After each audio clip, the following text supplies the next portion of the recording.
नमस्कार साथियों, स्वागत है आप सभी का साहित्यशाला के एक नए एपिसोड में। इसमें हम एक कहानी आपके सामने प्रस्तुत करेंगे जिसका नाम है तोता। इस कहानी के लेखक हैं भारत के प्रथम नोबेल प्राइज विजेता और बहुमुखी प्रतिभा के धनी रविन्द्रनाथ ठाकुर। इस कहानी का प्रकाशन किया है भारत ज्ञान विज्ञान समिति ने। इसका रेखांकन किया है अविनाश देशपांडे। लेजर ग्राफिक्स आपके लिए प्रस्तुत किया है अभय कुमार झा ने। तो शुरू करते हैं कहानी तोता। प्रथम इलस्ट्रेशन के साथ कहानी आगे बढ़ाता हूँ। एक पक्षी था, वह बड़ा मूर्ख था। गाता तो था पर सांस नहीं पड़ता था, फुदकता और उड़ता था, मगर यह नहीं जानता था कि कायदे कानून किसे कहते हैं। राजा ने कहा, ऐसा पक्षी किस काम का, जंगल के फल खाकर जो शाही फल बाजार में नुकसान पहुंचाए। मंत्री को बुलाकर आदेश दिया, इस पक्षी को शिक्षा दो, और उस पक्षी को शिक्षा देने का जिम्मा सौंपा गया राजा के भांजों को। पंडितों की सभा जुड़ी, जमकर विचार विमर्श हुआ। बड़ी ज्वलन समस्या है, उस पक्षी की अशिक्षा का कारण क्या है, इस बात पर खूब बहस हुई।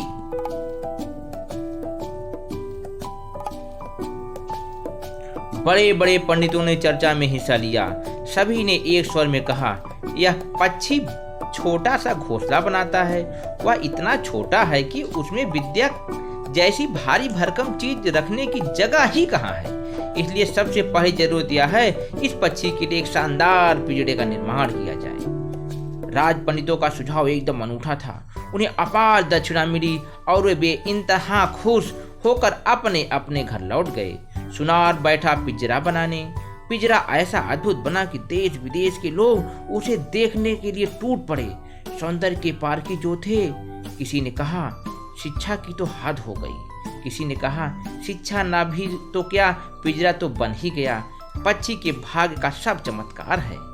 सुनार की थैलियां भर भर कर बख्शीश मिली। पंडितगण बैठे पक्षी को विद्या सिखाने। नस्वार लेकर कहने लगे, थोड़ी पोथियों से काम नहीं चलेगा, पक्षी को पढ़ाना है, क्या कोई मामूली बात है।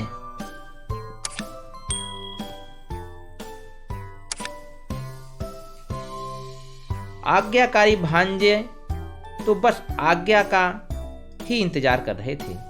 तत्काल पोथी लिखने वालों को बुलाया गया। वे भी आज्ञाकारी कम नहीं थे। फौरन पोथियों की नकल का काम शुरू हो गया। फिर नकलों की भी नकल दर नकल। देखते देखते पोथियों का पहाड़ खड़ा हो गया। जिसने भी देखा उसके गला फुलाकर प्रशंसा की, शाबाश शाबाश, विद्या रखने की अब जगह ही कहाँ है। नकल नवीसों को पारितोषिक मिला। बैलगाड़ियों में भर भर कर बैलों ने घर की ओर मुंह किया और दौड़ पड़े। किसी के घर में कोई कमी नहीं रही। बेशकीमती पिंजरे की चौकसी के लिए भांजों को बहुत चिंता सता रही थी। एक तरफ चिंता और दूसरी ओर व्यस्तता। उनके जिम्मे बहुत से काम थे। सफाई का काम, मरम्मत का काम ही काम, लाजवाब सलीके से, बेहद करीने से। पिंजरे की झाड़ पोंछ पर वह चमचमाती पालिश देखने के बाद लोगों ने कहा, उन्नति हो रही है। बड़ा काम ज्यादा आदमियों से ही संपन्न होता है। सो उस बड़े काम के लिए दिन ब दिन आदमियों की संख्या बढ़ती रही। फिर आदमियों के काम को देख रेख के लिए और ज्यादा आदमी बढ़ाए गए। वे हर महीने मोटी मोटी तनख्वाह लेकर भारी भारी रजिस्टर भरने लगे। सो भरते ही गए। सभी लोगों के ममेरे चचेरे व मौसेरे भाई हवेली की कोठियों में गद्दे बिछाकर आराम से बैठ गए। संसार में कई तरह के अभाव हैं, पर टीका टिप्पणी करने वाले निंदकों की कमी नहीं है। निंदक बेशुमार हैं, जरूरत से ज्यादा। उन्होंने कहा, पिंजरे की तो उन्नति हो रही है, मगर पक्षी की देखभाल करने वाला कोई नहीं है। राजा के कानों में भनक पड़ी। उन्होंने सबसे जिम्मेदार भांजे को बुलाकर कहा, मेरे राज दुलारे, यह क्या बात सुन रहा हूँ।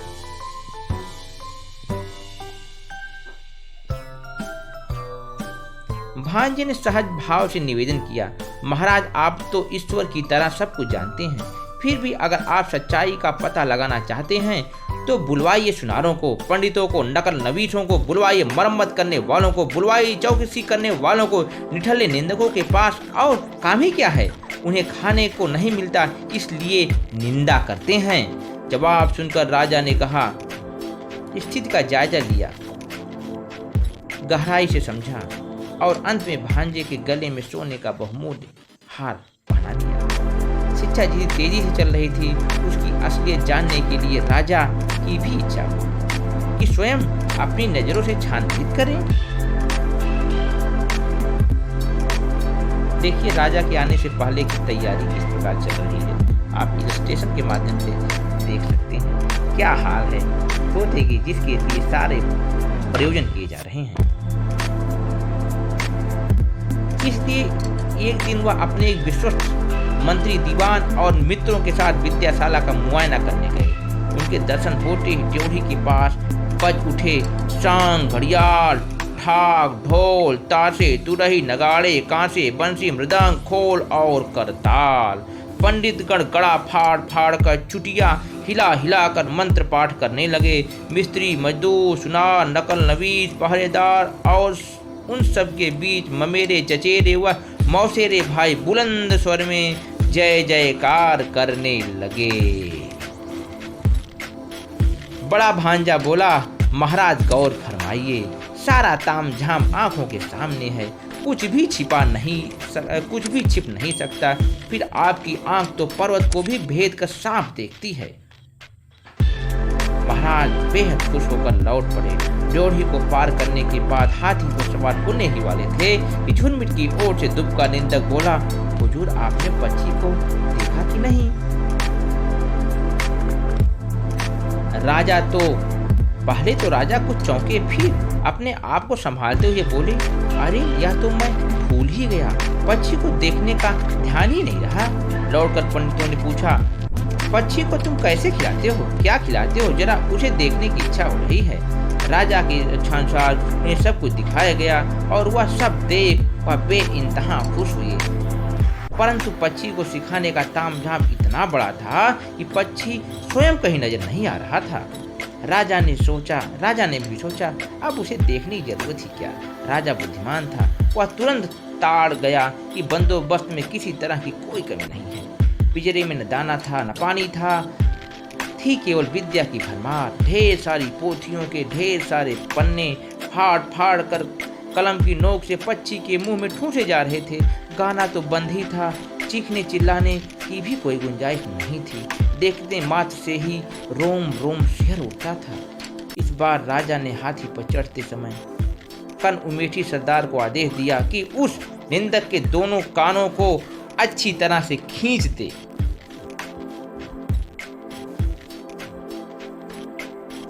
पक्षी दिन ब दिन पढ़े लिखे लोगों के व्यवहार के कारण अधमर स्थिति में पहुंच गया। लोग समझ गए कि प्रगति काफी आशाजनक है, परंतु पक्षी की अपनी प्रकृति थी। पक्षी पूर्व दिशा में सूर्य के उजाले की ओर टुकड़ टुकड़ देखता और ढीठ की तरह जंगली तरीके से अपने पंख फड़फड़ाता।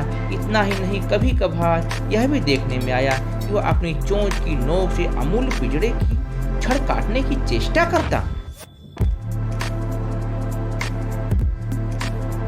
पहरे पर लगे कोतवाल ने जब यह देखा तो वह फिकुट तान कर चिल्लाया, यह कैसी गुस्ताखी है। तब विद्याशाला यानी पक्षी के स्कूल में छेनी हथौड़ी लेकर लुहार हाजिर हुए। फिर ठका ठक और धमाधम का उम्दा संगीत शुरू हुआ और देखते ही देखते लोहे की जंजीर तैयार हो गई। फिर देखते देखते पक्षी के पंख भी काट दिए गए। राजा के तुनक मिजाज संबंधियों ने हंडिया सा मुंह बनाकर सिर उठाते हिलाते कहा, इस राज्य के पक्षियों की बात न पूछो, अक्ल तो उनमें थी ही नहीं, परंतु अब तो कृतज्ञता भी नहीं रही। लुहार की आमदनी दिन ब दिन बढ़ती गई और लुहार इनकी देह पर सोने के जेवर जगमगाने लगे। कोतवाल की लाजवाब होशियारी देखकर राजा ने उसे बड़ा इनाम दिया। पक्षी मर गया। कब मरा? किसी भी इतिहासकार को उसकी सही तिथि का पता नहीं चला। नाच पीटे निंदक प्रचार करने लगे, पक्षी तो मर गया।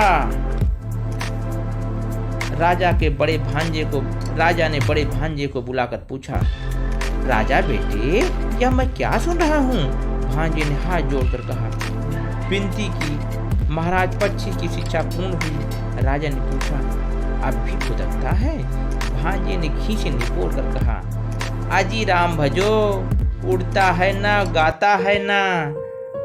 राजा ने कहा, एक बार पक्षी को लाकर दिखाओ। पक्षी आया, साथ में कोतवाल, प्यादे और घुड़सवार। राजा ने उंगली से पक्षी को दबाया। न उसके मुंह में हाँ हूँ हुई, न हल्की सी सिसकी ही निकली, और न उसकी पंखविहीन देह में कोई हरकत हुई। केवल उसके पेट में पोथियों के सूखे पन्ने खरखराहट सी करने लगे। बाहर नए बसंत की दक्षिणी बयार में सारी कलियां, सारे फूलों ने एक गहरी आह भरी। उम्मीद है आपको ये कहानी पसंद आई होगी और आप इस प्रकार के प्रकरणों पर चिंतन करिए, विचार करिए और अपने बौद्धिक और समझ को विकसित करिए। इन्हीं बातों के साथ मैं आपका दोस्त विदा लेता हूँ, इस उम्मीद के साथ जल्द ही आपके साथ फिर रूबरू होऊंगा और मुलाकात होगी। तब तक आप लोग खुश रहें, आबाद रहें। नमस्कार।